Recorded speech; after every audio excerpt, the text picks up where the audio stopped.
It's one small step for man, one giant leap for mankind. Columbia, this is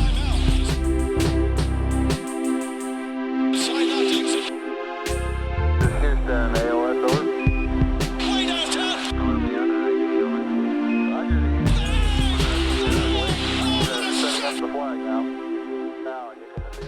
Welcome, everybody, to another episode of the Knicks Wall podcast, part of the Blue Wire podcast family.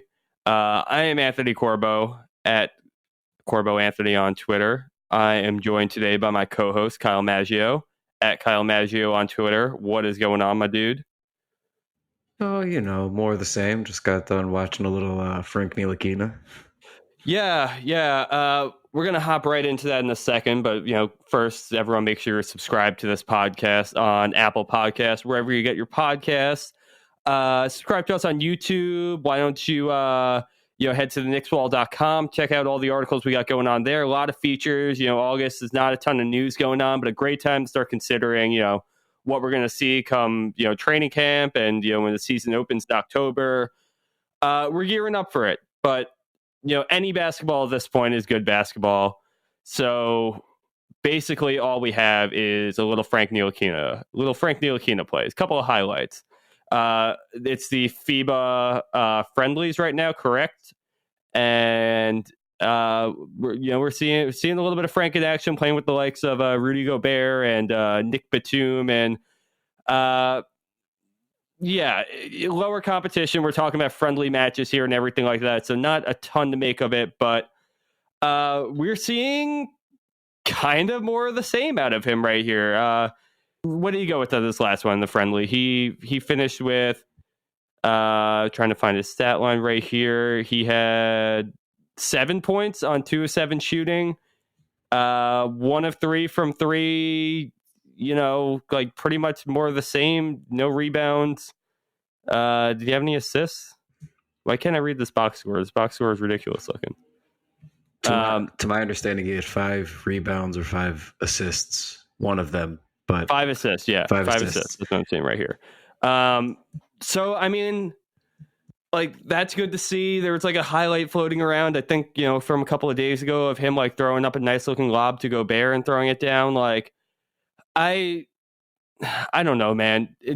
Do we have any thoughts on this? Is there anything to make of the Frank Ntilikina, playing, again, not shooting well, not scoring, not doing much in 18 and a half minutes, but I mean, 5 assists is something. Did you see any of his play?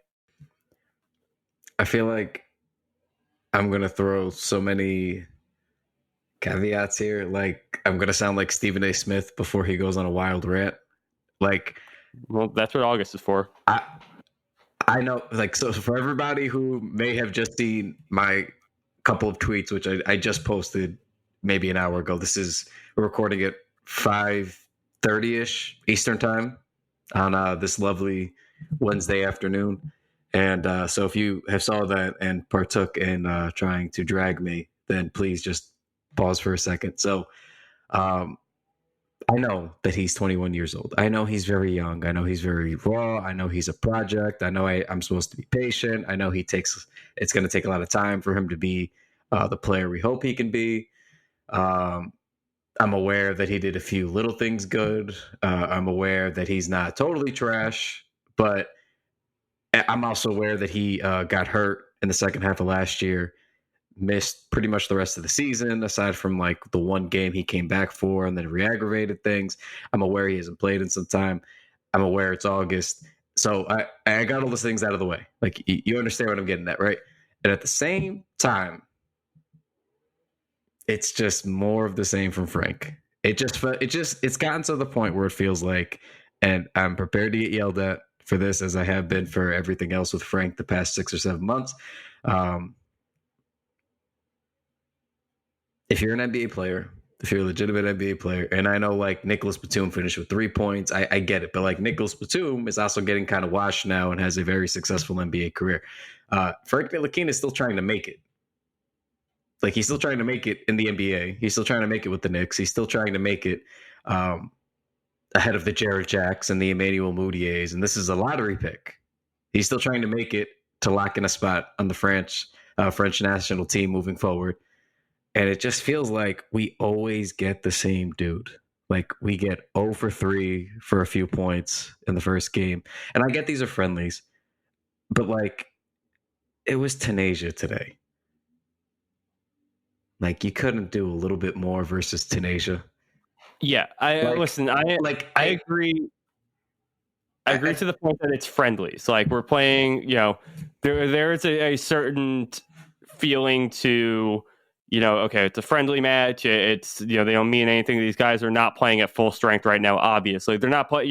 They're just simply not playing as hard as they would if it were, a match to counter for something. But when you're Frank Ntilikina and you, like you said, you barely played in half a season, and pretty much all the basketball you played up until that point, it's been maybe not poor all of the time, but lacking. Like there's always been something more that we've wanted to see out of Frank Ntilikina, not because we're greedy, Knicks fans or anything like that, just because we want to see this guy be able to stay on the floor. And you and I have had a very storied history on this podcast about how we've talked about Frank Ntilikina. And it's often been a point of contention between us because it's been, I think through that his rookie year with him being so young and everything like that, we're both pretty much on the same page of, whatever. He's gonna struggle. Like he's a young kid. He's very frail. He's coming into his own. He's a French player trying to make it in the NBA. It's going to take some time for that. And to a degree, yeah. Last year was where we kind of divided a little bit, where I was still kind of holding that same mindset where, I'm still not rushing him out. I think not necessarily that you were rushing him, but you wanted to see more, anything, more progress. Yeah. You wanted to see like actual results. And when I wasn't really worried so much about seeing results because I thought that it would more kind of all trickle into one moment. This is the year where I'm at with you, where if he doesn't start showing some stuff coming into training camp and pretty much out of the gates, like if he doesn't show, any minor improvements by, December, what are we doing here? Like it's the point where, he's a lottery pick, like you're saying, like 3 years in, you should be showing something. So I'm at the point where I'm giving him this year. I kind of feel this way with most rookies, especially lottery players that come in when you kind of like use an asset so high on a player like that. I'm going to give you 3 years to get yourself right. But by the end of that third year, you got to show who you are. You got to show that you can at least carve out a niche for yourself in this league. And Frank is a good, he should be able to do it. Like he's like a very long guard. He is a good defensive guard already. Like he demonstrated that in some of the clips I saw from this Tunisia game too. Like he is, but that can't be enough. Like he has to be able to carve out, even if he's not a starter, he just has to be able to show that he can gel with other players on the team so that he can actually stay on the floor instead of getting benched for, like you're saying, Emmanuel Mudiay, Jarrett Jack, and other no names in the NBA at this point, in 2019. So a couple things, and I never want to make it sound like I'm rooting against Frank or I want him to fail, but like this is a results-oriented league. Like you have to do stuff. You have to develop. You have to keep progressing. If you don't do those things, you're out of a job. Like that's how the NBA works. That's not, Maggio being a dickhead on the Knicks Wall podcast. That's literally how the NBA works. I would never. Every year there's 60 new players that enter just from the draft. That's not even talking about undrafted guys or G League call-ups or fringe guys, random overseas guys that may be found away. Like every year there's like 60 to 80 new guys who are signed to some kind of a guaranteed deal or partial guarantee, or, they're kind of penciled in loosely for a roster spot. Every year, 60 to 80 guys are losing jobs. You know what I mean? Or they, instead of having a full season guarantee, they might be a flyer around training camp, like a Noah Vonleh. And then he needs to prove himself to hang around. Like, that's how the NBA works. Like, if you're not scoring, if you're a guard and you were drafted in the lottery, the top 10, and you still can't figure out how to score even a little bit better in year 3, you still can't figure out how to make layups against Tunisia in year 3, like, this is where it becomes problematic. I'm not trying to use a friendly against Tunisia as the final nail in the coffin on Frank Ntilikina, but it's like one of these times that you watch Frank, you just want to see something more. Like one of these times we watch Frank, it'd be cool to watch a game where he goes like 7 of 13 from the field. Finishes right, like exactly. Finishes with like 17 his points. career high is like 18 points, right? Like it's 17 or 18. I think it may have been the Warriors game. Which again, like we're not saying that scoring is everything here, and like he's shown some strides on like the defensive end, but it's really been just that. Like, but this is my thing. So that first year, he was the top-rated pick and roll player in the NBA. His rookie season, so he's backing up Jarrett Jack. He's the top-rated pick and roll player, an individual defender in the NBA. What has he done since then? Yeah, has he gotten better defensively off ball? Has he gotten better offensively? Other than us looking at him through a microscope every game and watching his handles and his passing, and despite zero results being shown literally ever, and us going, "Oh, he looked a little better." Like, what's actually happening? Like, what can and we're at a point where we've played him at a couple of different positions now. We're like, it's not that our coaches haven't tried, different things with him. Like, and the thing with Frank Ntilikina too is like, he's not a cheap player really. Like, I'm looking at his contract right now. Like, he's got, he's got an option for 2020-21. I don't know if that's been exercised yet or not. I don't believe it has. So like he's got something to play. Right, but that's what I'm saying. Like, he's got something to play for like this coming year. Like, he makes almost 4.9 this coming season. Next season he's slated to make, like a hair over $6 million. And I mean, the salary cap has increased a lot, and all that in recent years. And, you got guys who are signing for a lot more money than that. But $6 million is still, that's still like a decently sizable contract that if you're not performing at all, if you're getting buried on the bench, like you're not a $6 million player. Like, he's just got something to play for. And we've seen, like, we saw some pictures come out this year. Like, he's definitely worked on his physique a little bit. Like, it seems like he's trying to get himself into a better condition to be primed for this kind of stuff. But we've seen that time and time again with players where just because you're in great shape coming into camp doesn't mean you're going to play well. We saw literally last summer with him. He was with Chris Brickley looking rough. He's in shape. He has the wingspan. He has the ability. He's not like doing it. He's not the sticks that he came into the league with anymore. He's actually like looks like an NBA player these days. So you got to kind of put that together after a while. My thing is, if his defense was still top rated pick and roll defender, and he was still good last year when he was playing, but it wasn't the same as the first year. So he wasn't himself defensively, and you can attribute part of that to him being injured on and off throughout the year. I think that's actually fair. But we are coming up dangerous. It's August now. Like, it's going to be training camp next month. Like, we're coming up dangerously quick to Frank doing nothing for 3 years, like 2 years in a row, entering the season. Like, something needs to be done. Like, we are falling like, people are still clinging to the idea of Frank versus what Frank's actually shown us. Like, and I'm not trying to drag anybody, throw anybody under the bus. I'm not going to name anybody I've been debating with online. But, like, we're talking about, oh, well, if Frank can just make, a certain, like 35, 36% from three as a catch and shoot guy and play defense, like, that'd be great. I agree with you. That would be great. But Ant, does he shoot 36% on his threes? No, he doesn't. He doesn't. That's what we need to see. That's what I'm saying. Like, I'm not out yet. Like, that's what we need to see this year. I'm not out. I'm rooting for him. But, like, we both are. We need to stop. And when I say we, I don't mean you or I. I mean the Knicks fans in general. Like, we got to stop talking about him. The idea of him being a certainty.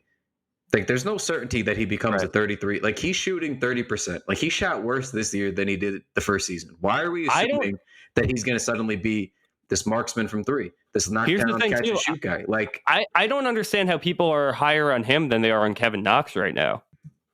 That, like, and I've been pretty low. And I like and root for every player on this team. When I talk about them negatively, I'm not hating or knocking because I hate them. I've been pretty low on Knox for a little while now, and I am way higher than historically bad rookie season Kevin Knox than I am on Frank becoming an NBA player. Like, because Knox actually shot almost 35% from three last year. Yeah, Knox says, like, the thing about him is, like, his contributions, like, kind of waxed and waned throughout the season last year, but, like, I feel like his mechanics and, like, his build kind of look pretty consistent.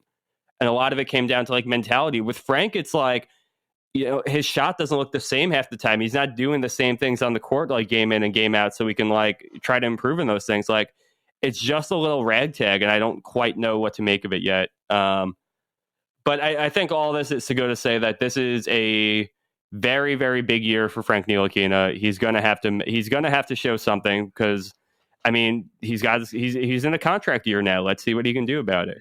And the last thing I will end up with, just to appease kind of everybody here, and I'm not just blowing smoke up anybody's ass. Like, he looked fine today. Like, 7 points. Like, he's moving the ball. He had 5 assists. He was operating the pick and roll pretty nicely. Like, he played good defense, but like, that's not what we're looking for anymore. Like, I'm not looking for fine. Like, you are a lottery pick. Even if he's young, you have expectations. Same with Kevin Knox. Kevin Knox at least was like active last year. He stunk most of the season, but he was trying. He was getting shots up. He was still a rookie last season too, and he had an accolade. Like, he did win Rookie of the Month one month. Like, he did, and to me, like, what I liked was that whole month he was shooting wide open threes, going directly to the rim, and he was actually rebounding. Like, he can actually do stuff. He has a history that he can like try to live up towards. Yes, like there's something there, but like Frank, like, I'm not looking for, you looked a little smoother dribbling the ball today. Like, it's year 3. Like, I need you to, you got to score 10 points. You got to average 5 assists. Like, you got to, it's not always about the results, but for Frank, it's about the results. Like, that's where we're at now. Like, we got to really pick it up here. So he looked fine. I'm not trying to say like he looked like shit versus Tunisia. He didn't. He looked fine. But at some point, like, you need to be able to shoot better than 0 of 3. Like, he shot 2 of 10.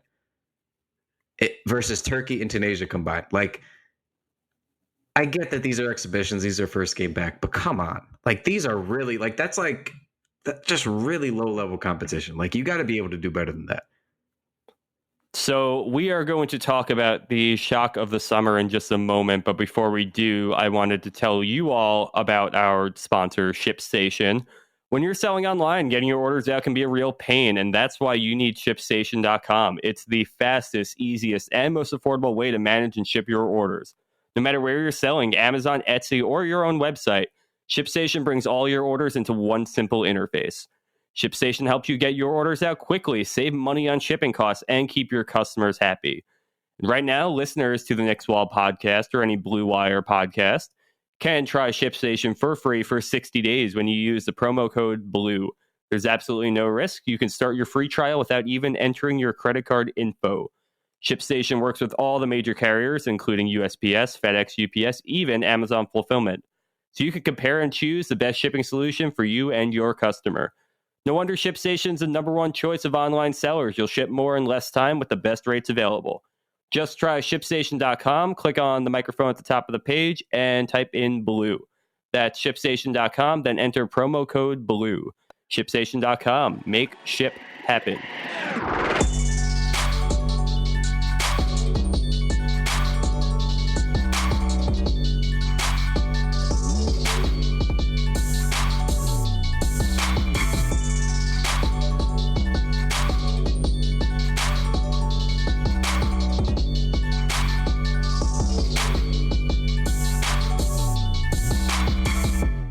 All right, Kyle.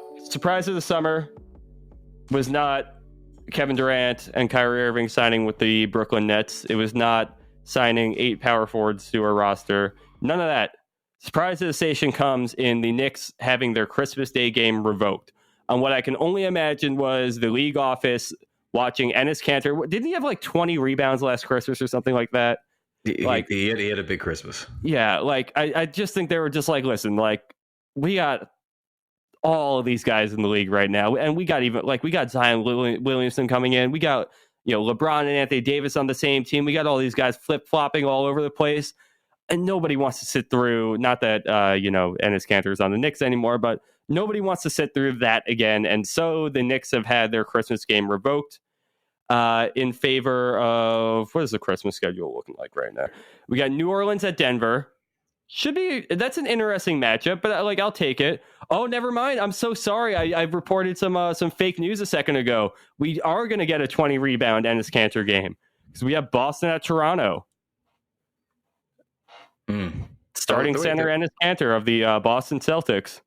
Yeah, and I mean, these are good games. You have Clippers, Lakers, Pelicans, Nuggets, Celtics, Raptors, Bucks, Sixers, Rockets, Warriors. Like, those are all very good games. Bucks, Sixers is going to be great. That is the game I'm waiting for. Yeah, that's going to be. They're going to be heavyweights in the East this year, so that's going to be sensational. What do you think the time slots look like? I'd be willing to bet the Kawhi-less Raptors get the noon game.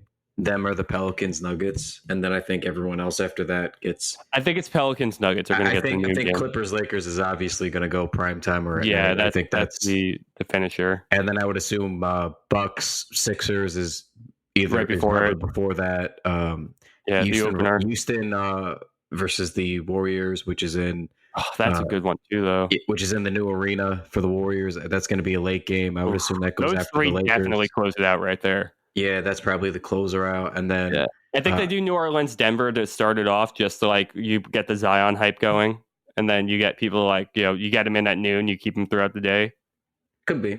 I just feel like Enes Kanter versus the Kawhi-less Raptor, and they're not a shitty team. They're still going to be good and competitive, and they might even make the playoffs. But like, it's obviously not a contending team. So these are mostly contending teams, aside from like the Pelicans. The Nuggets are still kind of frauds until they prove otherwise, even though they had a pretty good playoff. So like, you know what I mean? Like these are good teams that I think they're gonna be real good this year, but they probably will be. But either way, I mean, I'm sad that the Knicks aren't playing. Yeah, like what? Give me your emotions on that. Like, do you feel like there's like I really enjoyed the Knicks tradition, but like, I can't blame them for taking it away. It's just like. It's kind of been embarrassing to put on TV for a couple of years now. Yeah, so ever since the John Wall Quincy AC Christmas game, I've kind of been all set. Yeah, I've kind of been all set on the Knicks not needing to be on TV. That was the year where I was like, all right, guys. Oh my God, I forgot about that. Yeah, and then like they got just blasted by OKC one. Like I'm very tired of seeing them lose by 30. So like the best game in years was like that. They had that good Celtics game where Melo was going toe-to-toe with Isaiah Thomas a few years. I think in 2016, the Derrick Rose season. That game was fine. They had a really good battle when KP was healthy, against the Sixers. Like, that was a really fun game with Embiid and Kanter and KP. Like, there have been good games. Like, that year, I felt they deserved it. But, like, if they're going to be bad, like, they were just historically bad. And I love Julius Randle, but, like, that's not enough to save this team. Like, nobody deserves to watch this team. And a part of me is sad because I like trolling people, as we know. And it makes me sad when the Knicks don't get the Christmas game, because then I can't tell people to cry about it when they complain that the Knicks are on. Because what else do we honestly do as Knicks fans? Yeah, that's all I have. It's all. The only sanity we have is trolling all the rest of the league right now. Like, we just kind of have to live. Being a Knicks fan is like that meme where the homeless man calls another homeless man like broke, like trash. Like that's kind of what Knicks fans are. Like we know we are, but we're not afraid to call you trash. So I like when somebody else whines and goes, "Oh, the Knicks on Christmas again. Nobody wants to see this." And then I bottle all those tears up and I chug them because they're delicious. And they should put like just one totally embarrassing Christmas game on every year. Well, like I want Knicks Hornets this year. Because think about it, man. For years on Thanksgiving, which shitty team did you always watch in the NFL? Which team? You're asking the wrong guy, but the Detroit Lions. You're right. You're asking the right guy. Yeah, I do that every year. Yes. Yeah. So that's my fucking birthday too, and I just sit there and watch them cry about the Lions, and it's wonderful. Every year the Lions, and they've been pretty good this decade, so I don't want to sit here and make it, but like there was a time when the Lions never won games. Like an 8-8 season was like playoffs for the Lions. Like they went 0-16 one year. Like they were just a train wreck, and they always got the Christmas game. They always get that first one to kick things off. And that's not at all what the Knicks were doing, but it felt like that to me a little bit. I felt like, okay, well, at least I'm going to watch my shitty team get blown the fuck out at 12 o'clock as I start my Christmas. And a little part of me that's when I start drinking every Christmas. Like that, I go to my aunt and uncle's place in Westchester, and I sit right on the couch. I prepare I think the Christmas time drink of tradition for the family has become Pepsi with Bacardi and a piece of pineapple in it. Don't ask me how it got started. It just did. And I sit there and I have about 4 of those, one per quarter, and maybe an extra on halftime. And I'm, by the time the 2:00 game comes on, I'm good and drunk. That's my Christmas. I just kind of got used to it, and yeah, it's sad that it won't be there, but I also can't defend the Knicks playing because they positively do not deserve to. So that said, the silver lining is we get to enjoy our Knicksmas. We get to not watch our favorite team become a national embarrassment. Silver lining is I'll be sober around my family. Yep. Be a little more sober. Probably be in a better mood. So there's a couple things that we should be thankful for here. But to me, who is numb to losing, I just enjoy watching my team when they're on, even if they win 17 games in a season. So it's just a little bit sad for me that I can't wake up and have that as like my background noise, just have that as the game while everyone's opening gifts or eating or cooking. Right. Like it's a little bit, that part stinks. But again, there's still basketball. I love basketball, so we'll be fine. The fact that we are able to sit here and still enjoy this, like we started this podcast in 2016. And like we literally just sat through shit the entire time. Like, we've just been mired up to our fucking necks in shit the entire time. And the fact that we could sit here and enjoy this and talk about actually missing Knicks games on Christmas Day, we are some kind of people, man. Let me tell you.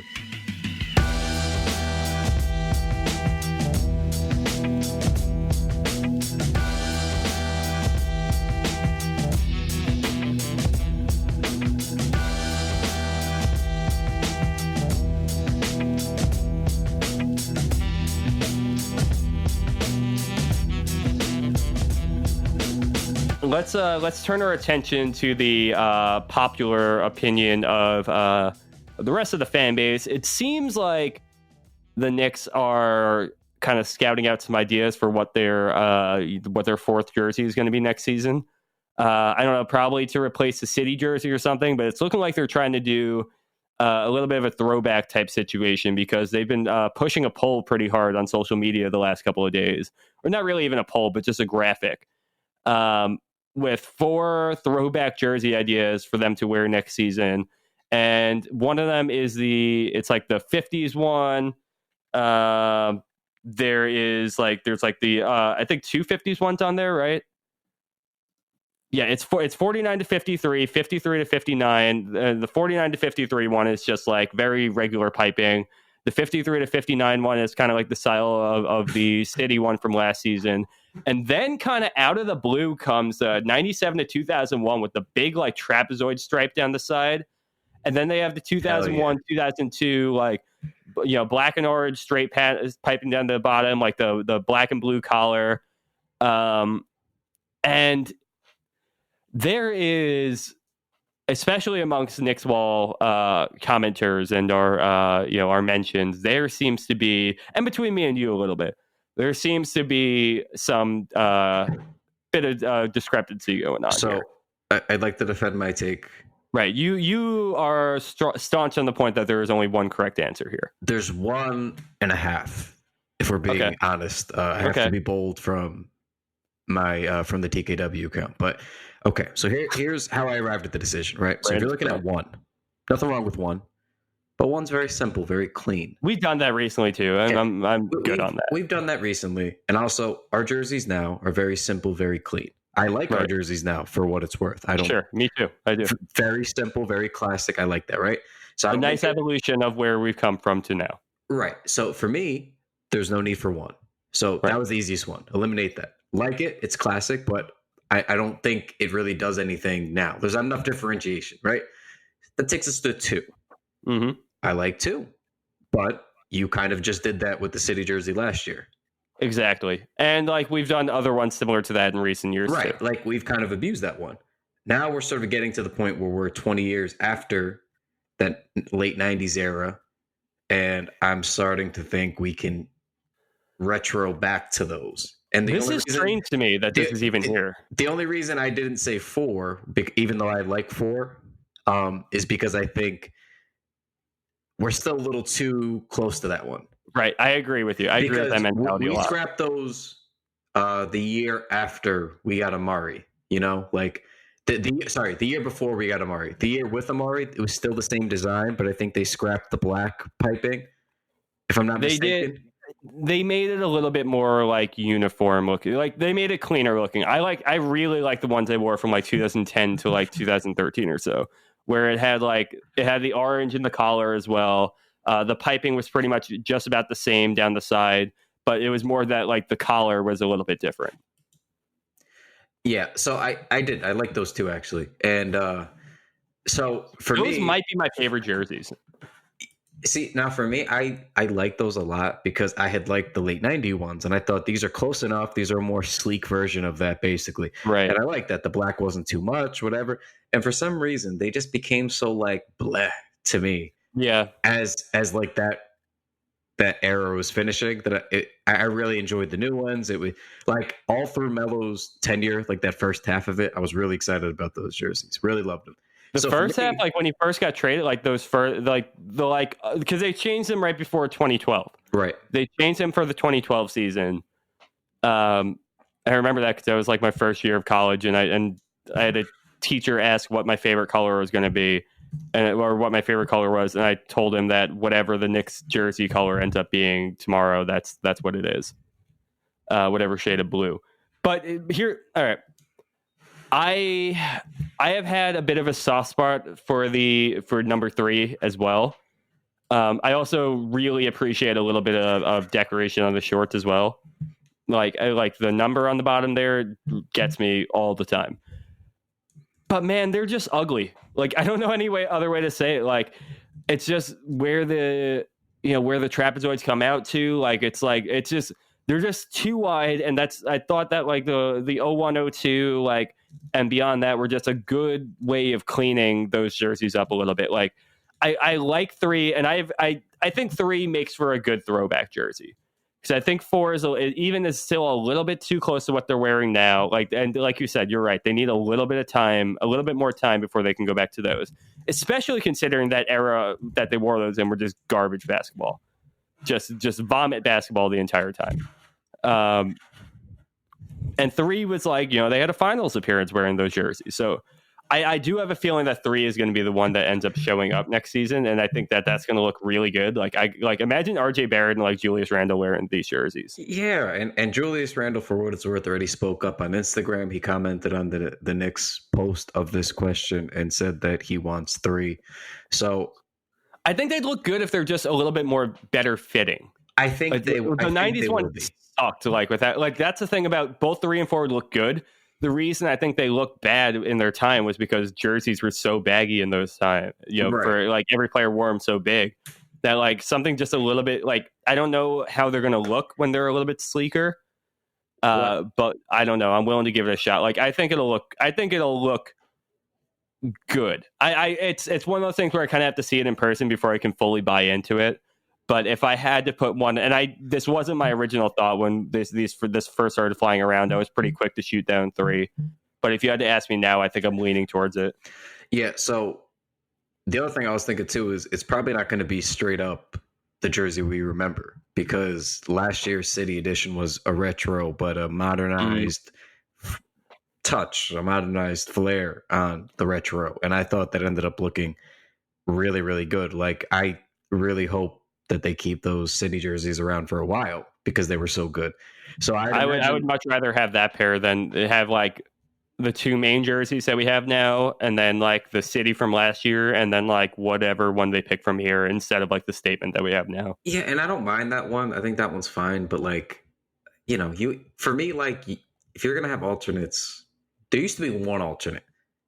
Like we have 2 now. Like you should go all out, make it pop. Like don't give me 2 home jerseys. You know what I mean? Like give me something that really is different and pops and vibrant. Like look, especially since like the home and the away like lineation is much like there's a lot more flexibility with that now. Give me something that's going to pop a little bit, like you're saying. Yeah. So That's the other thing I was thinking too, is they're probably gonna modernize that one a little bit. I don't know how. I'm curious. I wonder if they do that, or if they like kind of like follow the approach that the Hornets took last season, where they just brought back their pinstripe uniform like pretty much straight up. That's a fair retort, to be quite honest. So it'll be interesting. Yeah, I don't know, but I think. Oh man, if I have to, so you're saying you're like 1.5, like you're going like 3, and then you give like an extra like half a point to 4, basically. Yeah, 4 would get the same vote as 3 for me if 4 was a little bit farther removed. Like if it was just a little bit older, I kind of feel the same way. I'd probably have them on equal footing because they're pretty much the same stuff.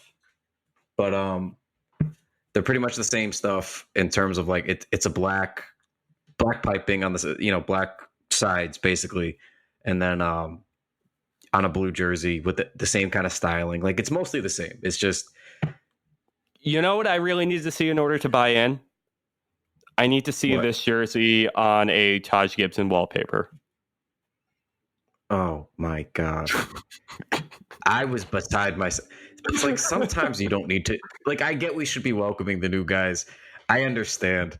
But like, just, you don't need to call it Wallpaper Wednesday. Just like tweet the graphic out.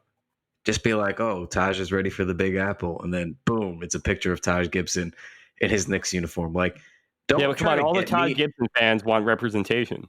How, like, I was appalled. I'm driving back from the barbershop today.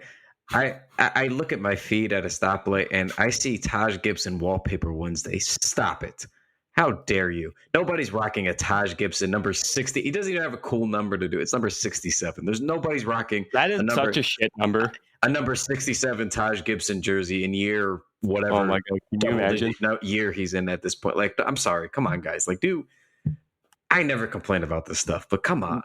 We need to do a Taj Gibson jersey giveaway or something. We do not ever need to give away a number 67 Taj Gibson jersey. Never. I'm sorry, Taj, if you're listening to this or your representation is listening. It's nothing against you. I like you. I just don't think that getting the people hyped up to rally around you is the correct way to go about it. I think you would also agree, if we're being fair. You're welcome to come on the podcast. I'm sorry.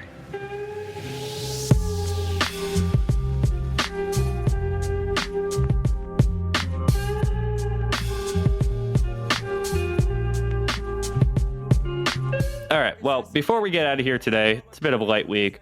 We kind of wanted to not do so much of a deep dive, but just take a quick look at one of the new guys who joined the roster, Iggy Brazdeikis, Michigan, and Canada's own.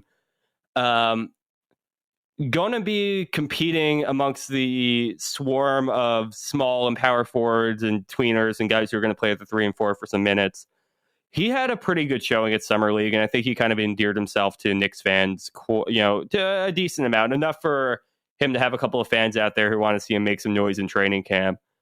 But he's going to be going up against you've got Marcus Morris, playing those same minutes. You got RJ Barrett, who's going to be going out for those minutes. Obviously, you got two guys who you just drafted who are going to be trying to play the same position. You got Kevin Knox, who is still very high in the Knicks eyes, is a lottery pick. You got and then you have Julius Randle, who will probably play a couple of minutes at 3. You have Reggie Bullock, who will probably play some minutes at the 3, and a lot of guys at the 2 as well. And and how many of those 2s can shift to the 1? It's not many of them. Like Iggy Brazdeikis looked like a player who, with the ball in his hands, is going to have a couple of games where he's going to be able to score quite a bit of points. His passing looked pretty good too, but just as far as him getting onto the court and being able to, heat up a little bit, do you see any kind of role for him to be able to play this coming season?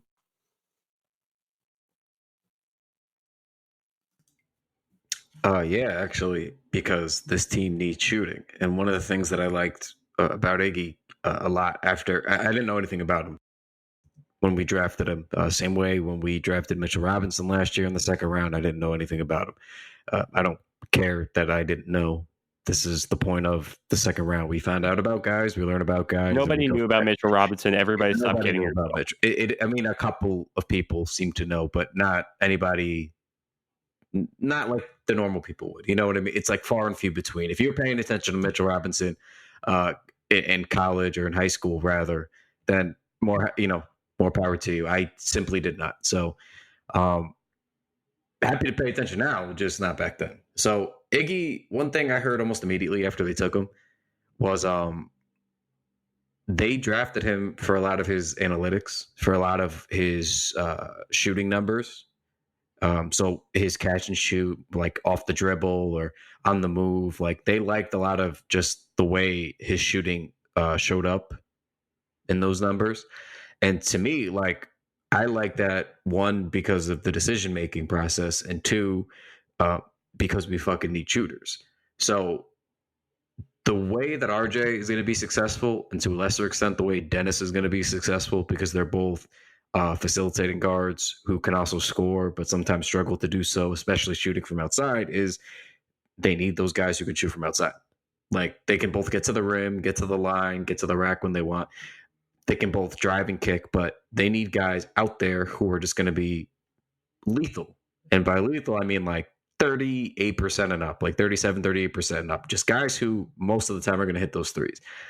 Iggy, to me, could be that guy. Like, they signed a lot of guys. So in August, first week of August, I'm very hesitant to say he has a legitimate chance, or he will, I'm not going to give any hot takes and he's going to lock in a 6-man role. But you need shooting in 2019. Like, if you're not shooting well, there's a chance he could outplay Dotson, who you and I both have liked. Bryan's liked for quite some time. Like, we've been Dotson fans for a while. But if he comes in and he's shooting the lights out, then yeah, he might have a chance to outplay Dotson, who, while good and serviceable, was a little inconsistent at times.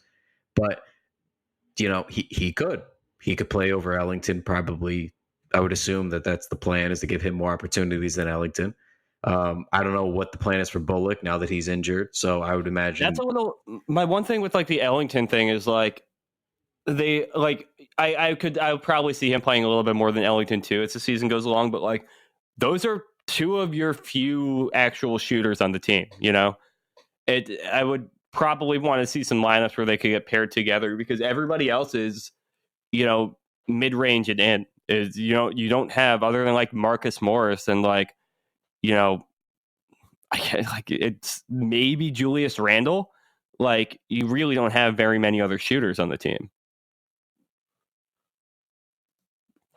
Yeah, I mean, Randall can hit from outside. I mean, Marcus Morris, we just signed, and he's always been a guy who could shoot a lot of mid-range, but he can shoot from outside too. He's been capable for a long time. Bobby Portis might be our best three-point shooter. Yeah, Bobby Portis shoots almost, I think, 39%, almost 40% from deep. Like, and he's a stretch 4 or 5. He played a lot of minutes at the 5 for the Wizards last year too. So I really like the Portis signing, not for the money, but we needed a better version of Cornet, basically. And I'm very happy with him as a backup 5.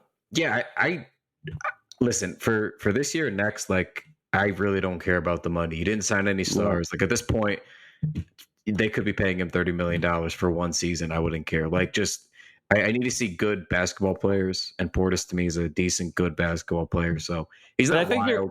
He's not great, but like any big who's going to be able to shoot nearly 40% is going to have value. So I'd like to see, like, my point is Iggy can fit in with a lot of these lineups that they want to do. It seems like they want to space the floor, stretch the floor, and I can't see, with why they drafted him and they traded up to get him, I can't see them not wanting to give him at least some opportunity to get out there and run with an open offense and get his shots up and let RJ Barrett or Dennis feed him and just see what he could do. Because you know what you have in Dotson.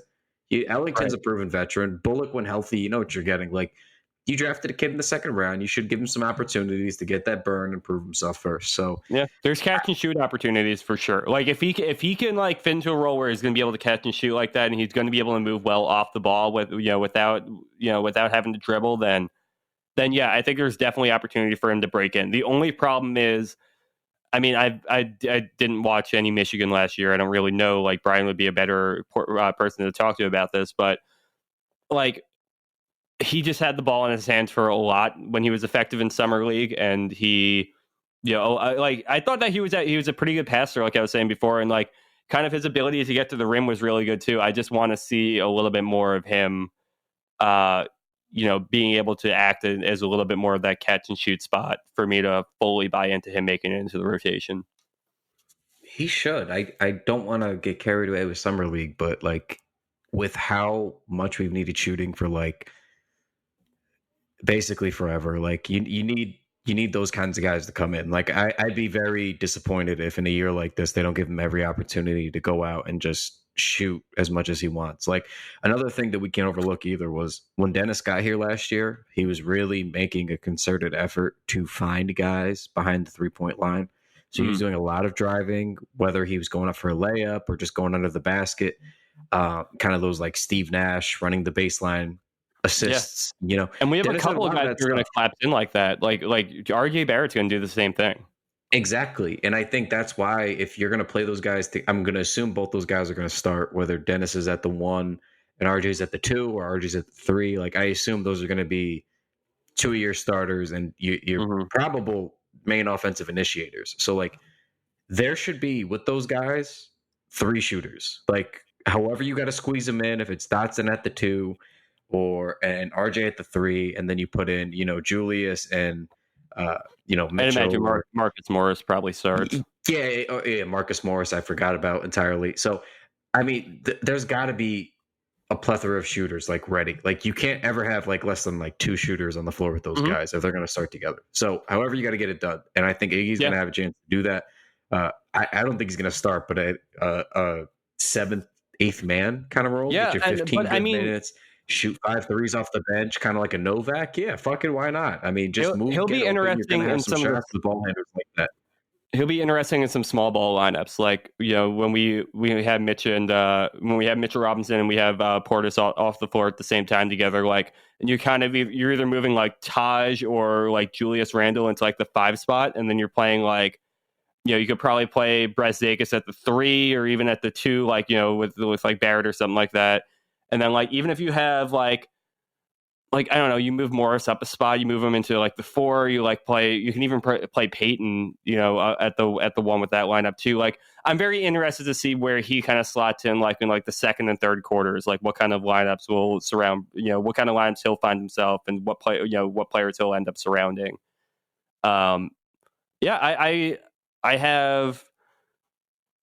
I kind of see Brazdeikis maybe like I have a feeling like I don't think he'll be a Mitchell Robinson type find, but I think he could be like a better Landry Fields type find.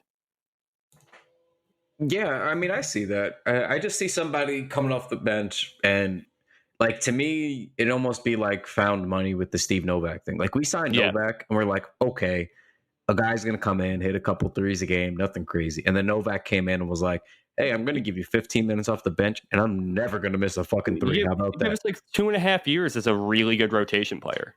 Exactly. So, like, if Iggy gives us like 2 or 3 years of being a good, sound rotation player who's hitting a good clip of threes, like 40% from 3, like, yeah, I mean, that's a win.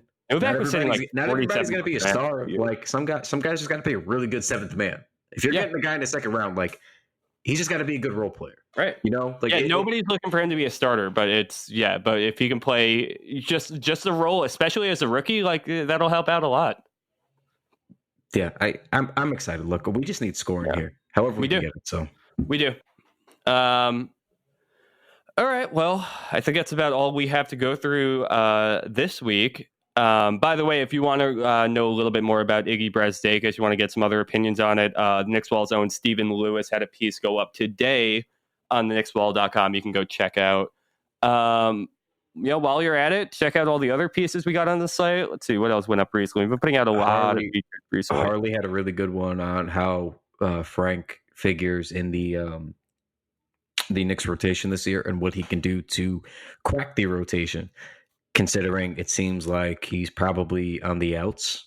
So Harley did a really nice dive on what Frank needs to do to make a case. Mm-hmm. A lot of what we're talking about here. I mean, like you can even go as far. Lawrence Scotty had a piece come out about Bobby Portis and what his role is going to look like backing up Mitch and something that he's like prepared for. So all these things that we're talking about on the pod, we got guys who have done deep dives on them already. So take what we're saying here with a grain of salt. Go read up on them. They know what they're talking about there too.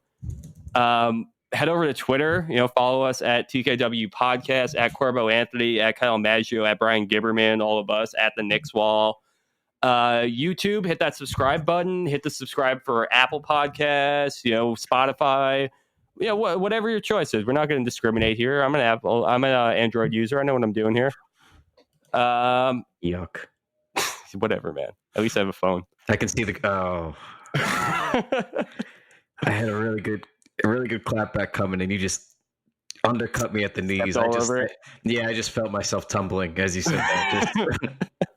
I was going to say I can see the green bubbles from here, and right as I was formulating that response in my head, you cut me down at the knees, and here I'm sitting on stumps here. Unbelievable. Unbelievable. Just a devastating. I was not expecting a haymaker from you, Corbo. My goodness. You know what? Yeah, it's a rare occasion for them, but all right. Well, hopefully we'll have some things to talk about next week. But I wouldn't count on it, considering we are in the dredges of August. But training camp is soon. It's coming up. We're gonna see what other players get invited, who else is gonna make the cut, and season's just around the corner, guys. Just 2 more months till we have some actual basketball to be watching. So thanks for tuning in, and we'll talk to you all soon.